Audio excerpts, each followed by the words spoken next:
The Patient Who Could Not Die by Erika Ramsdale, MD, MS. One day, I met a patient who was never born and who could not die.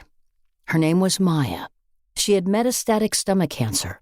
Her face was a featureless landscape with none of the quirks of individual embodiment. The mole by your right earlobe, the cloud across your pupil.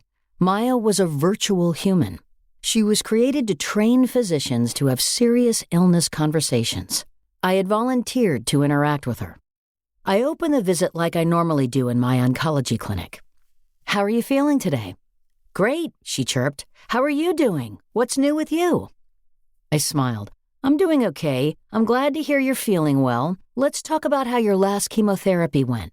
She frowned a little, or I think she did. Her voice was gregarious and crisp with infomercial inflection. "But I really want to know what is going on with you. Let's talk about your life."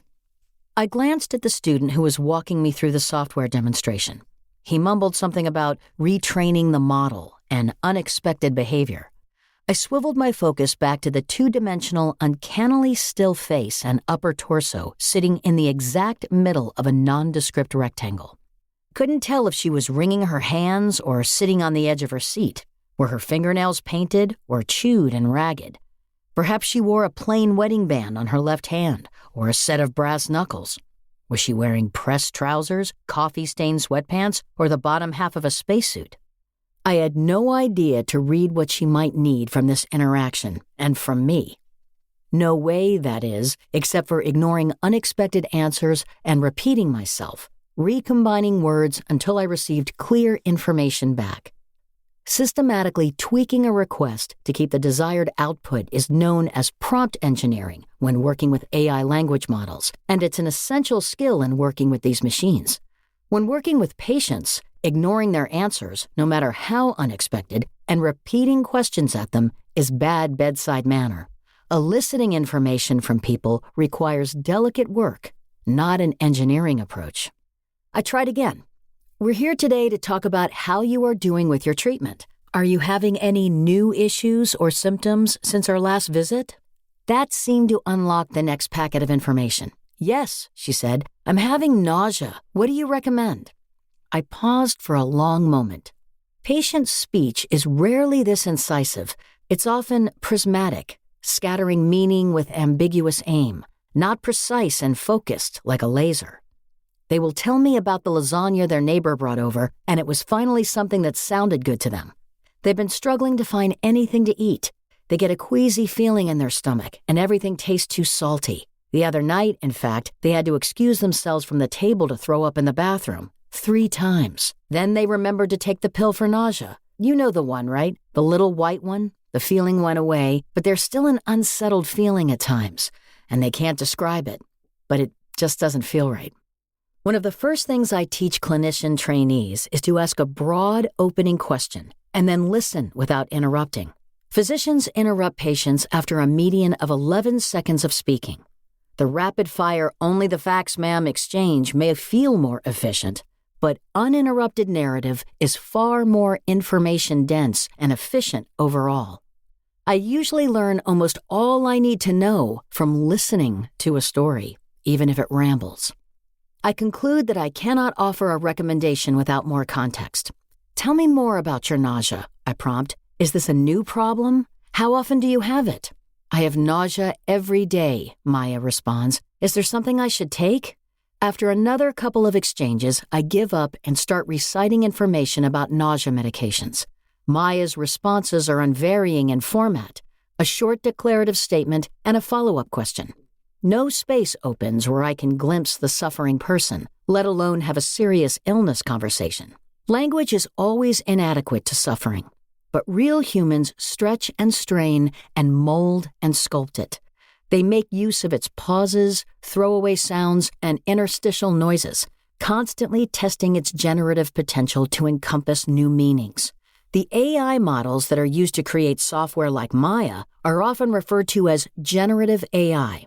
They can generate new recombinations of words, and they occasionally surprise with lyricism or metaphor. But they do not generate meaning in the same way as a suffering person. How can they? They are statistical models applied to what humans have already said. Perhaps we should refer to these models as derivative AI or even regurgitative AI. After I close Maya's rectangle, the software creates a report grading me on various aspects of the interaction. It tells me what percentage of the time I spoke, describes the cadence of my speech, and assesses the educational level required to understand the words I used. These are useful mechanical metrics. I use similar tools when preparing and practicing a scientific presentation, another type of performance where I need to hit my marks. I was a theater kid in high school. In endless rehearsals, I confronted the paradox that mastering mechanics by rote repetition is what creates the ground for spontaneous expression. The same is true for learning how to talk to patients. I repeat the same opening lines, the same scripts, and the same invitations to dialogue. Students could benefit from understanding these mechanics, but I worried. What scripts was Maya teaching? Was she teaching us that rapid-fire, repeated questions are the whole task? Unlike a play or performance, once the opening greetings are spoken, the dialogue with the patient never follows the same script. A nimble spontaneity is needed, one that might only emerge after long practice with real, complicated people who may struggle to express what is happening to them. Learning to communicate with our patients is careful, painstaking, and often uncomfortable work. Showing a dashboard with recommended metrics flattens and homogenizes this work, implying that we can optimize connection the way we might tune up a bicycle. I think it's a mistake to suggest that what we are teaching with something like Maya is communication, much less connection. Communication is the province of humans. Otherwise, our voices are replaced by a cheap, functional, uniform imitation. Learning from a bot may be the first step to being replaced by one. Another fundamental belief has emerged from my work with patients. Our voice and our care are embodied. It's not just the words that matter or the mechanics of them, but the bodies inhabiting the space. The semiotic extravaganza of them. The beads of sweat on the bridge of a nose. The pause, the looking up and to the left, the hitch in the throat. It is bodies that act and act on us, creating and reinforcing human connection. I walk into the clinic room, I squeeze your hand, I smell the scent of the detergent you use, I remember that your grandson's high school graduation is coming up soon. What do you hope for? I asked when you were diagnosed with stomach cancer. You didn't hesitate. I want to see my grandson graduate high school. I'll do whatever it takes. The post-Maya report also graded me on my empathy, giving me very low marks.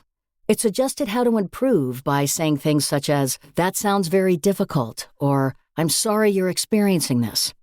Within this framework, empathy itself is flattened to call and response, a set of platitudes, an algorithm. It is true that these small scripts can help patients feel heard and understood. AI models are often rated higher in empathy than human clinicians. They can consistently deploy rote phrases and mirroring that sound empathetic, and they have no bodies or internal states to interfere with this. They don't experience hunger, irritation, the time pressure of a full waiting room, or any of the thousands of frictions that complicate real communication. They also don't experience caring.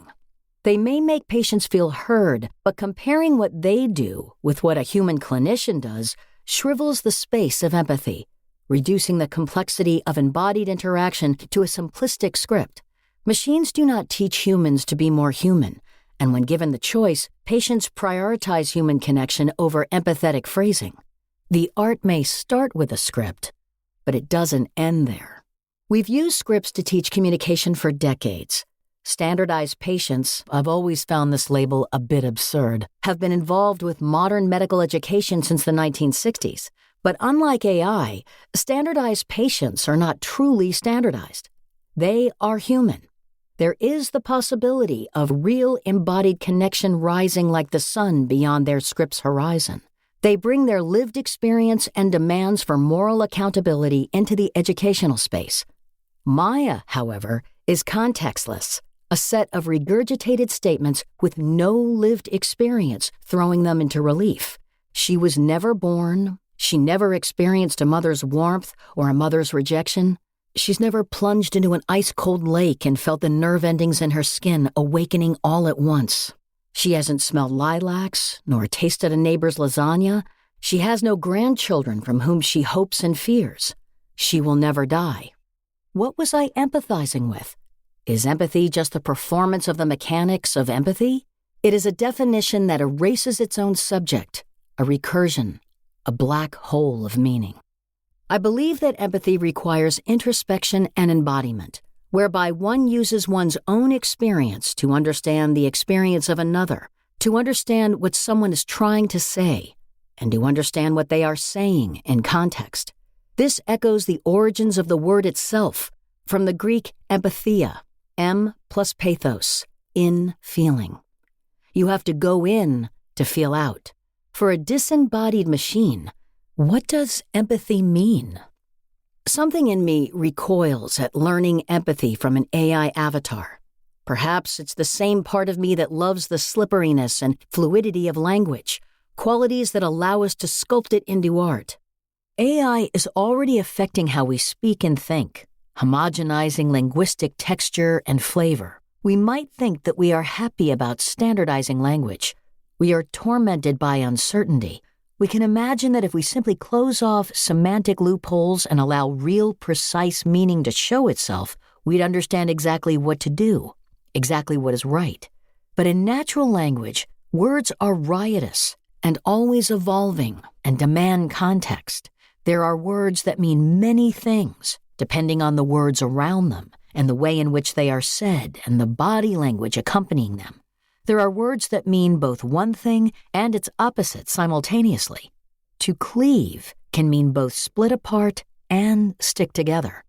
Sanction can be permission or prohibition. Ravel can mean to entangle, complicate, and confuse, or it can mean disentangle and clarify.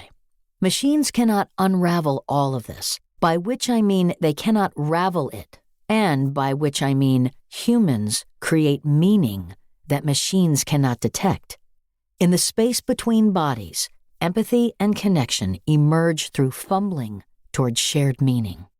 Maya is an algorithm constructed from a gigantic heap of words torn from context and lived experience.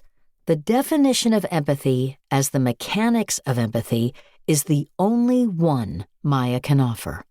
I recommend other definitions, rich, prismatic, and irreducible in their multiplicity. Empathy is a scaffold we build together, able to hold the weight of experience. Built atop a formless, bland pudding of AI algorithms, this edifice will wobble and fall. Or empathy is the landscape we discover together, testing the uneven terrain with probing feet, finding the footholds as we go. Or empathy is the knot that keeps raveling. It refuses to be flattened. It frays and reinforces. It complicates and clarifies. To learn how to care for people, we should start and end where we always have, with the person in front of us. At your next appointment, I ask you about your grandson's graduation. Your face breaks open smiling and you say, "It was a perfect day. I felt well and I could enjoy it. I wasn't even too tired." You add, Riley, "You can just chuck me in the ravine now." I wonder what Maya would want me to say to this. It must be hard for you thinking about being flung into a ravine. Instead, I laugh. We both do. I respond, "Well, I took an oath not to throw people in ravines, so here we are. What's next?"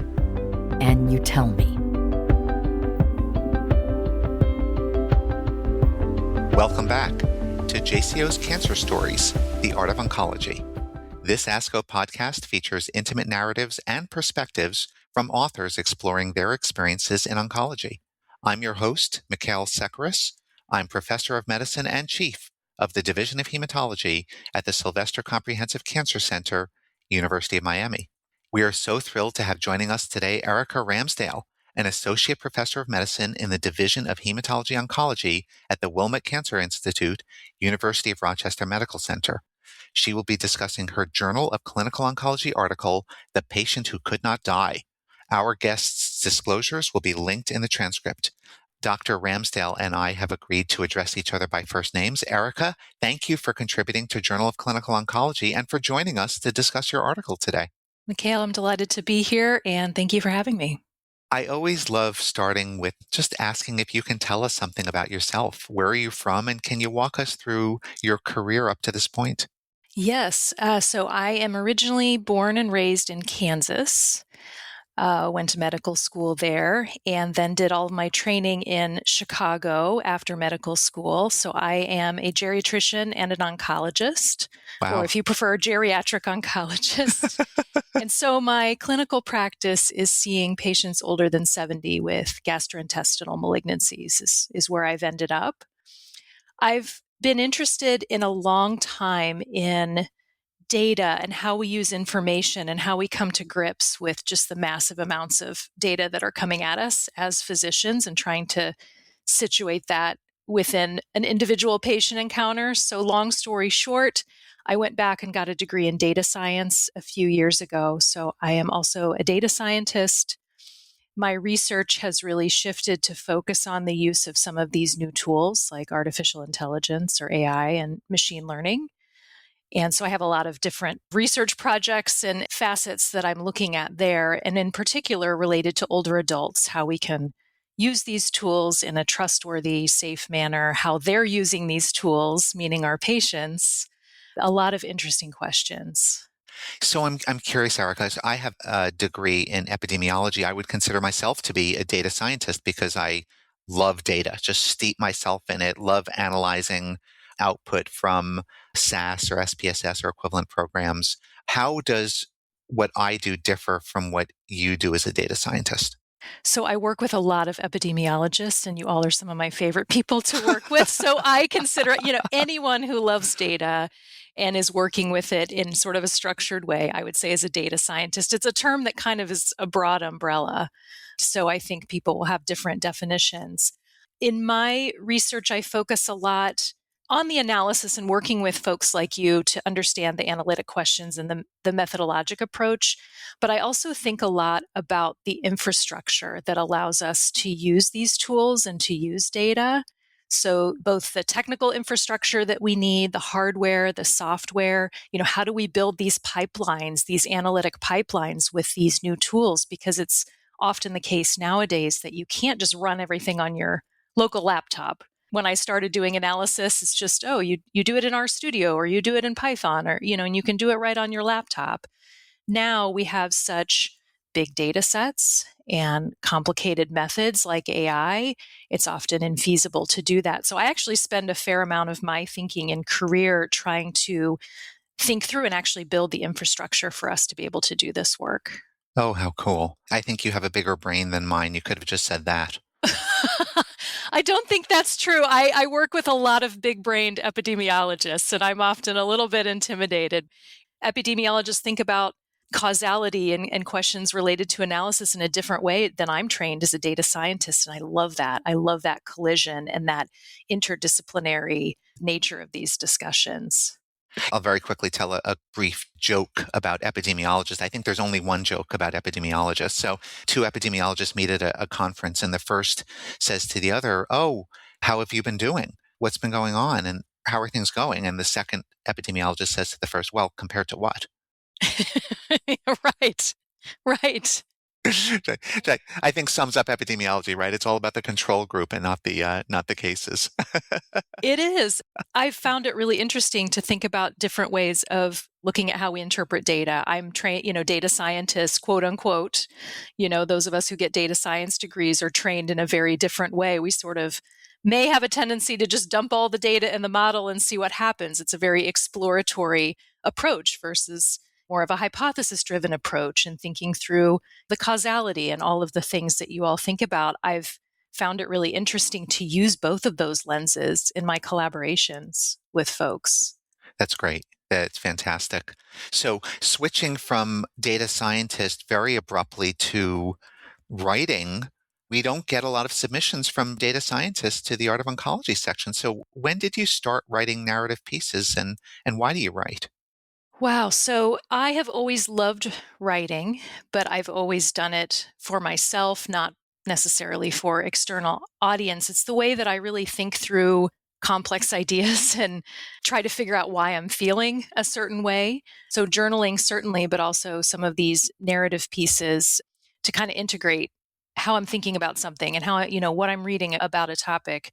So I started writing for audiences a few years ago. This is kind of a funny story. I was telling my neighbor how I met my husband, which on one level is a very funny story. And so I told it to her and she said, "That's a very funny story. Have you ever heard of Modern Love in the New York Times?" And I said, "Yes, I've been reading that for years." She's like, "You should submit it."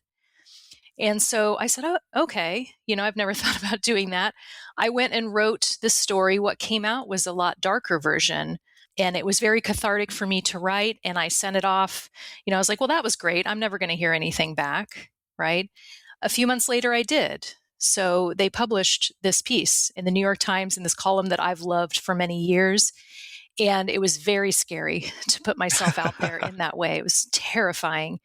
But what I got back from putting that out there and the responses I got from really around the world, I was like, oh, I get it. I get why people put themselves out there in this way. It was so much more enriching for me to see how people responded to that writing. So it sort of opened up thinking about writing in a different way. So I've continued to write what I would call narrative nonfiction, these narrative essays.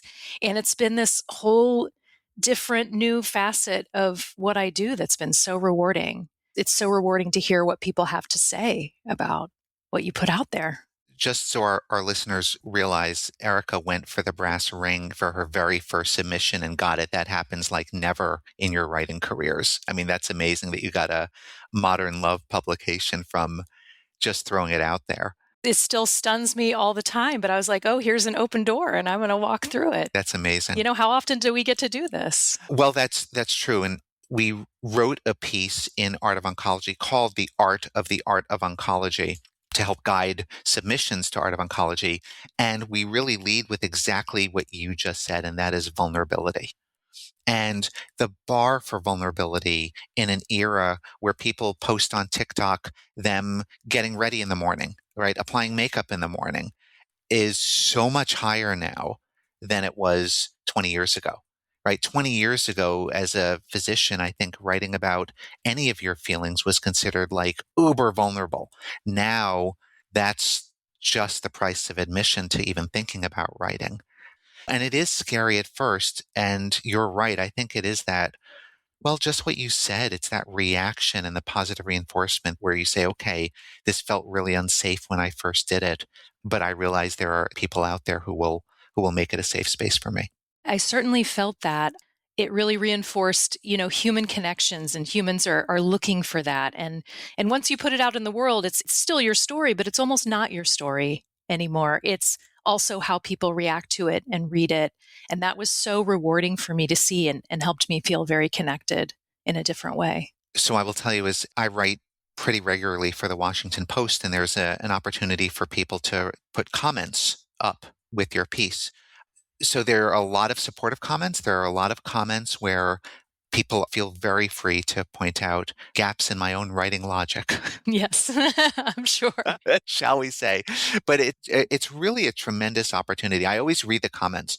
It's a tremendous opportunity to make yourself a better writer, because I'm always surprised by just a little phrase that I put in a piece that I thought was innocuous or a transition phrase, and it turns out people interpret it a certain way that I never intended. So it's amazing. You get your pieces out there, and then for folks who are listening to this, pay attention to that feedback that you get. It really enriches you as a communicator. Yes, I would agree. And I would call out in particular this process that I went through with JCO, and sort of the peer review process was so enriching to me. Oh, that's great to hear. The peer reviewers just saw things, when you're writing narratively and you're not writing scientifically, you're sort of in a different headspace. And you really need that feedback from other people. Like, how is this landing? How does it sound? How does it flow?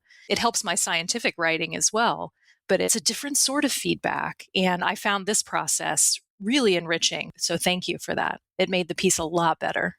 And it was really wonderful working with you. You were so open to feedback, and you recognize that the feedback we give is not punitive. We're all rooting for you. We all want this to be a great piece, and there are little pieces to it where we read as someone who's separated from it, where we say, oh, this could flow better if you did this, or maybe you want to flesh this point out a little bit more. Yes, very collaborative. It was great. You wrote in your piece, I'm going to quote you to you, you wrote, the software creates a report grading me on various aspects of the interaction. It tells me what percentage of the time I spoke, describes the cadence of my speech, and assesses the educational level required to understand the words I used. These are useful mechanical metrics. I use similar tools when preparing and practicing a scientific presentation, another type of performance where I need to hit my marks. So tying into what you just said about how this can help with your scientific presentations as well, I found that couple of sentences absolutely fascinating. What tools do you use to evaluate your own presentation skills? So those have evolved so much even over the past few years. As you probably know, now there are these AI coaches or tools that are embedded into different software. So, in PowerPoint now, there's a coach that'll detect your ums and uhs and the flow of your speech and will actually auto transcribe and tell you all of these metrics for your presentations. And at first, I really disliked doing this. I thought it would really take me out of the flow of presentation. But as I used them more and more, and it would give me this report, I found it very helpful. And my presentation skills did improve.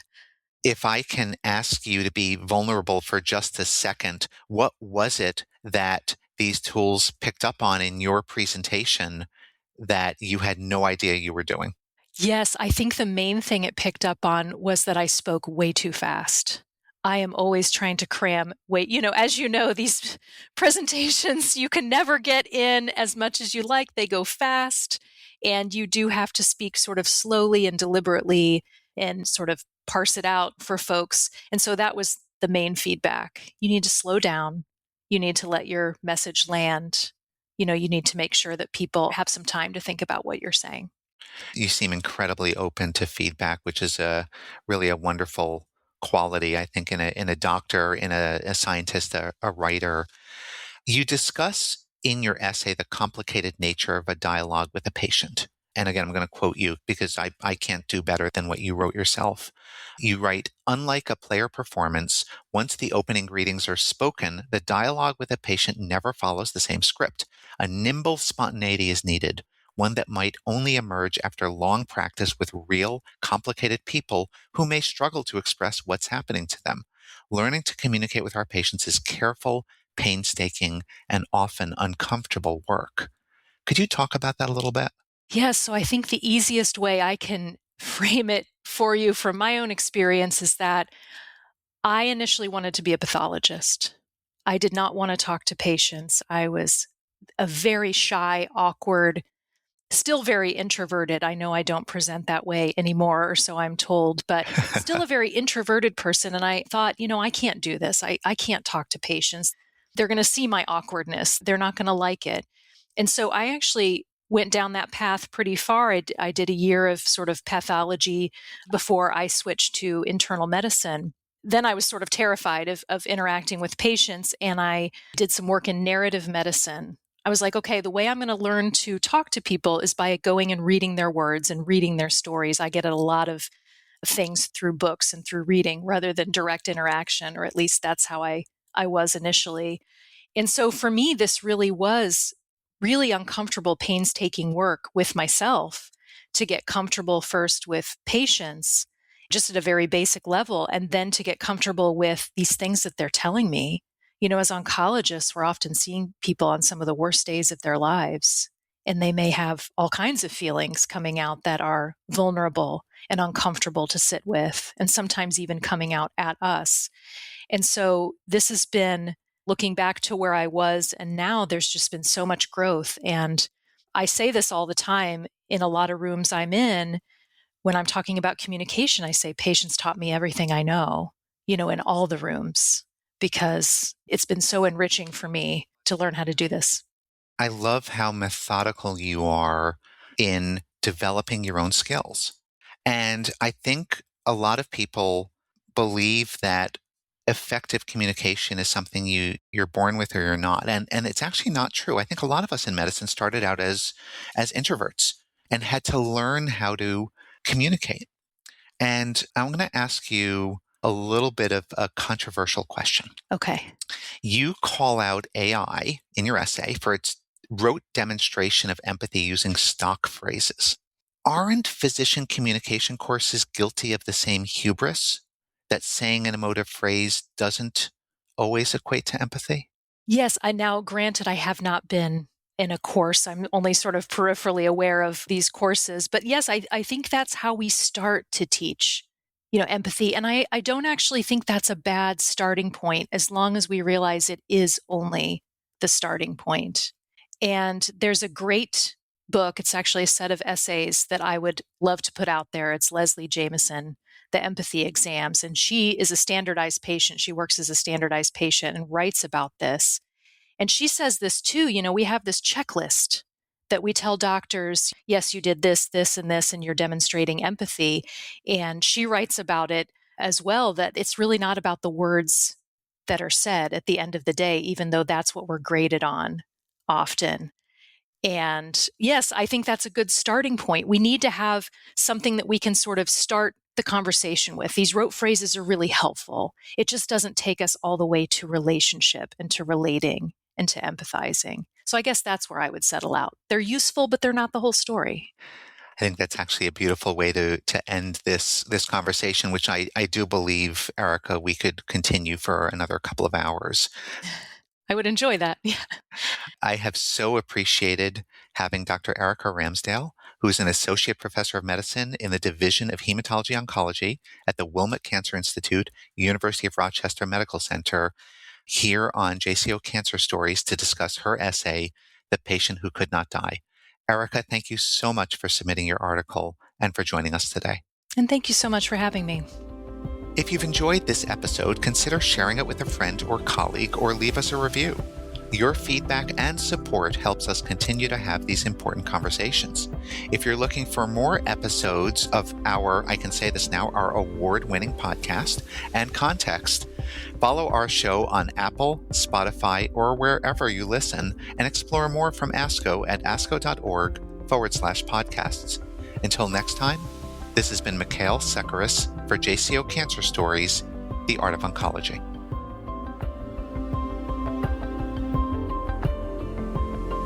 The purpose of this podcast is to educate and to inform. This is not a substitute for professional medical care and is not intended for use in the diagnosis or treatment of individual conditions. Guests on this podcast express their own opinions, experience, and conclusions. Guest statements on the podcast do not express the opinions of ASCO. The mention of any product, service, organization, activity, or therapy should not be construed as an ASCO endorsement.